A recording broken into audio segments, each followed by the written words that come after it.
A Tale of Two Cities by Charles Dickens. Book the Second, The Golden Thread. Chapter 7. Monseigneur in Town. Monseigneur, one of the great lords in power at the court, held his fortnightly reception in his grand hotel in Paris. Monseigneur was in his inner room, his sanctuary of sanctuaries, the holiest of holies to the crowd of worshippers in the suite of rooms without. Monseigneur was about to take his chocolate.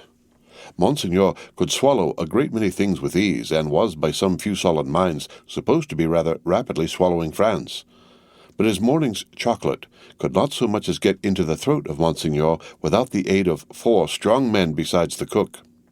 Yes, it took 4 men, all 4 ablaze with gorgeous decoration, and the chief of them unable to exist with fewer than 2 gold watches in his pocket, emulative of the noble and chaste fashion set by Monseigneur, to conduct the happy chocolate to Monseigneur's lips. One lackey carried the chocolate pot into the sacred presence. A second milled and frothed the chocolate with the little instrument he bore for that function. A third presented the favored napkin. A fourth, he of the 2 gold watches, poured the chocolate out. It was impossible for Monseigneur to dispense with one of these attendants on the chocolate and hold his high place under the admiring heavens. Deep would have been the blot upon his escutcheon if his chocolate had been ignobly waited on by only 3 men. He must have died of 2. Monseigneur had been out at a little supper last night, where the comedy and the grand opera were charmingly represented. Monseigneur was out at a little supper most nights, with fascinating company. So polite and so impressible was Monseigneur that the comedy and the grand opera had far more influence with him in the tiresome articles of state affairs and state secrets than the needs of all France. A happy circumstance for France, as the like always is for all countries similarly favored. Always was for England, by way of example, in the regretted days of the merry Stuart who sold it. Monseigneur had one truly noble idea of general public business, which was to let everything go on in its own way. Of particular public business, Monseigneur had the other truly noble idea that it must all go his way, tend to his own power and pocket. Of his pleasures, general and particular, Monseigneur had the other truly noble idea that the world was made for them. The text of his order, altered from the original by only a pronoun which is not much, ran, "The earth and the fullness thereof are mine, saith Monseigneur." Yet Monseigneur had slowly found that vulgar embarrassments crept into his affairs, both private and public, and he had, as to both classes of affairs, allied himself perforce with the farmer-general. As to finances public, because Monseigneur could not make anything at all of them, and must consequently let them out to somebody who could. As to finances private, because farmer-generals were rich, and Monseigneur, after generations of great luxury and expense, was growing poor. Hence Monseigneur had taken his sister from a convent while there was yet time to ward off the impending veil, the cheapest garment she could wear, and had bestowed her as a prize upon a very rich farmer-general, poor in family, which farmer-general, carrying an appropriate cane with a golden apple on top of it, was now among the company in the outer rooms, much prostrated before by mankind, always excepting superior mankind of the blood of Monseigneur, who, his own wife included, looked down upon him with the loftiest contempt. A sumptuous man was the farmer-general. 30 horses stood in his stables, 24 male domestics sat in his halls, 6 body women waited on his wife. As one who pretended to do nothing but plunder and forage where he could, the farmer-general, howsoever his matrimonial relations conduced to social morality, was at least the greatest reality among the personages who attended at the hotel of Monseigneur that day.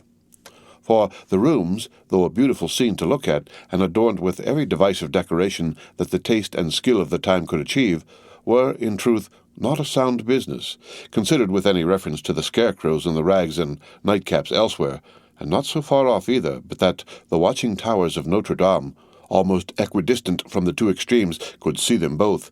They would have been an exceedingly uncomfortable business, if that could have been anybody's business, at the house of Monseigneur. Military officers destitute of military knowledge, naval officers with no idea of a ship, civil officers without a notion of affairs, brazen ecclesiastics of the worst worldly, with sensual eyes, loose tongues, and looser lives, all totally unfit for their several callings, all lying horribly and pretending to belong to them, but all nearly or remotely of the order of Monseigneur, and therefore foisted on all public employments from which anything was to be got. These were to be told off by the score and the score. People not immediately connected with Monseigneur or the state, yet equally unconnected with anything that was real or with lives passed in traveling by any straight road to any true earthly end, were no less abundant. Doctors who made great fortunes out of dainty remedies for imaginary disorders that never existed smiled upon their courtly patients in the antechambers of Monseigneur. Projectors who had discovered every kind of remedy for the little evils with which the state was touched, except the remedy of setting to work in earnest to root out a single sin, poured their distracting babble into any ears they could lay hold of at the reception of Monseigneur. Unbelieving philosophers who were remodeling the world with words and making card towers of babel to scale the skies with talked with unbelieving chemists who had an eye on the transmutation of metals at this wonderful gathering accumulated by Monseigneur. Exquisite gentlemen of the finest breeding, which was at that remarkable time, and has been since, to be known by its fruits of indifference to every natural subject of human interest, were in the most exemplary state of exhaustion at the hotel of Monseigneur. Such homes had these various notabilities left behind them in the fine world of Paris, that the spies among the assembled devotees of Monseigneur, forming a goodly half of the polite company, would have found it hard to discover among the angels of that sphere one solitary wife who, in her manners and appearance, owned to being a mother. Indeed, except for the mere act of bringing a troublesome creature into this world, which does not go far towards the realization of the name of mother, there was no such thing known to the fashion. Peasant women kept the unfashionable babies close and brought them up, and charming grandmammas of 60 dressed and supped as at 20. The leprosy of unreality disfigured every human creature in attendance upon Monseigneur. In the outermost room were half a dozen exceptional people who had had, for a few years, some vague misgivings in them that things in general were going rather wrong. As a promising way of setting them right, half of the half-dozen had become members of a fantastic sect of convulsionists, and were even then considering within themselves whether they should foam, rage, roar, and turn cataleptic on the spot, thereby setting up a highly intelligible finger-post to the future for Monseigneur's guidance. Besides these dervishes were other 3 who had rushed into another sect, which mended matters with a jargon about the center of truth, holding that man had got out of the center of truth, which did not need much demonstration, but had not got out of the circumference, and that he was to be kept from flying out of the circumference, and was even to be shoved back into the center by fasting and seeing of spirits. Among these, accordingly, much discoursing with spirits went on, and it did a world of good which never became manifest. But the comfort was that all the company at the Grand Hotel of Monseigneur were perfectly dressed. If the day of judgment had only been ascertained to be a dress day, everybody there would have been eternally correct. Such frizzling and powdering and sticking up of hair, such delicate complexions artificially preserved and mended, such gallant swords to look at, and such delicate honor to the sense of smell, would surely keep anything going forever and ever. The exquisite gentlemen of the finest breeding wore little pendant trinkets that chinked as they languidly moved. These golden fetters rang like precious little bells, and what with that ringing, and with the rustle of silk and brocade and fine linen, there was a flutter in the air that fanned St. Antoine and his devouring hunger far away. Dress was the one unfailing talisman and charm used for keeping all things in their places. Everybody was dressed for a fancy ball that was never to leave off. From the palace of the Tuileries, through Monseigneur and the whole court, through the chambers, the tribunals of justice, and all society, except the scarecrows, the fancy ball descended to the common executioner, who, in pursuance of the charm, was required to officiate, frizzled, powdered, in a gold-laced coat, pumps, and white silk stockings. At the gallows and the wheel, the axe was a rarity. Monseigneur Paris, as it was the episcopal mode among his brother professors of the provinces, Monsieur Orleans, and the rest to call him, presided in this dainty dress. And who among the company at Monseigneur's reception in that 1780th year of our Lord could possibly doubt that a system rooted in a frizzled hangman, powdered, gold-laced, pumped, and white silk-stockinged, would see the very stars out? Monseigneur, having eased his 4 men of their burdens and taken his chocolate, caused the doors of the holiest of holies to be thrown open, and issued forth. Then what submission, what cringing and fawning, what civility, what abject humiliation! As to bowing down in body and spirit, nothing in that way was left for heaven, which may have been one among other reasons why the worshippers of Monseigneur never troubled it. Bestowing a word of promise here and a smile there, a whisper on one happy slave and a wave of the hand on another, Monseigneur affably passed through his rooms to the remote region of the circumference of truth. There Monseigneur turned and came back again, and so in due course of time got himself shut up in his sanctuary by the chocolate sprites, and was seen no more. The show being over, the flutter in the air became quite a little storm, and the precious little bells went ringing downstairs. There was soon but one person left of all the crowd, and he, with his hat under his arm and his snuff-box in his hand, slowly passed among the mirrors on his way out. "I devote you," said this person, stopping at the last door on his way, and turning in the direction of the sanctuary, "to the devil." With that, he shook the snuff from his fingers as if he had shaken the dust from his feet, and quietly walked downstairs. He was a man of about 60, handsomely dressed, haughty in manner, and with a face like a fine mask. A face of a transparent paleness, every feature in it clearly defined, one set expression on it. The nose, beautifully formed otherwise, was very slightly pinched at the top of each nostril. In those two compressions, or dints, the only little change that the face ever showed resided. They persisted in changing color sometimes, and they would be occasionally dilated and contracted by something like a faint pulsation. Then they gave a look of treachery and cruelty to the whole countenance. Examined with attention, its capacity of helping such a look was to be found in the line of the mouth, and the lines of the orbits of the eyes being much too horizontal and thin. Still, in the effect of the face made, it was a handsome face, and a remarkable one. Its owner went downstairs into the courtyard, got into his carriage, and drove away. Not many people had talked with him at the reception. He had stood in a little space apart, and Monseigneur might have been warmer in his manner. It appeared under the circumstances rather agreeable to him to see the common people dispersed before his horses, and often barely escaping from being run down. His man drove as if he were charging an enemy, and the furious recklessness of the man brought no check into the face or to the lips of the master.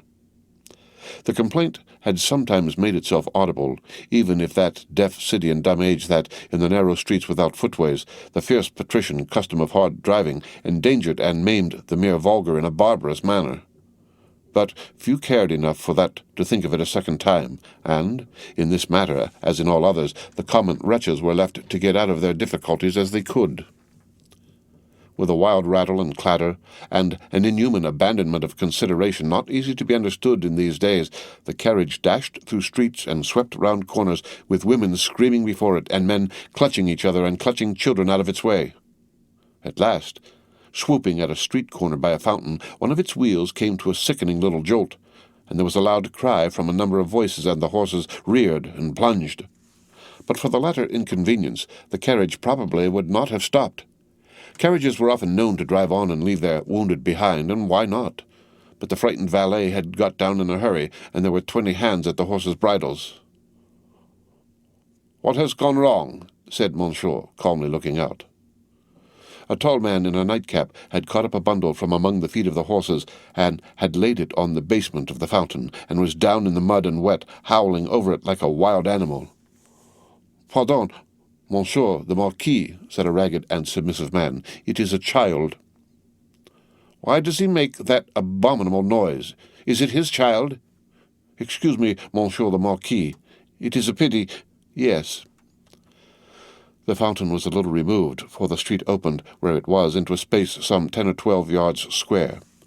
As the tall man suddenly got up from the ground and came running at the carriage, Monsieur the Marquis clapped his hand for an instant on his sword hilt. "Killed!" shrieked the man in wild desperation, extending both arms at their length above his head and staring at him. "Dead!" The people closed round and looked at Monsieur the Marquis.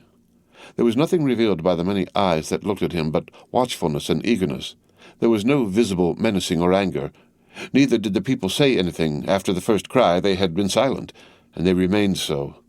The voice of the submissive man who had spoken was flat and tame in its extreme submission. Monsieur the Marquis ran his eyes over them all as if they had been mere rats come out of their holes. He took out his purse. "It is extraordinary to me," said he, "that you people cannot take care of yourselves and your children. One or the other of you is forever in the way. How do I know what injury you have done my horses? See, give him that." He threw out a gold coin for the valet to pick up, and all the heads craned forward that all the eyes might look down at it as it fell. The tall man called out again with a most unearthly cry, "Dead!" He was arrested by the quick arrival of another man, for whom the rest made way. On seeing him, the miserable creature fell upon his shoulder, sobbing and crying, and pointing to the fountain where some women were stooping over the motionless bundle and moving gently about it. They were as silent, however, as the men. "I know all. I know all," said the last comer. "Be a brave man, my Gaspard. It is better for the poor little plaything to die so than to live. It has died in a moment without pain. Could it have lived an hour as happily?" "You are a philosopher, you there," said the Marquis. "How do they call you?" "They call me Defarge." "Of what trade?" "Monsieur the Marquis, vendor of wine." "Pick up that philosopher and vendor of wine," said the Marquis, throwing him another gold coin, "and spend it as you will. The horses there, are they all right?"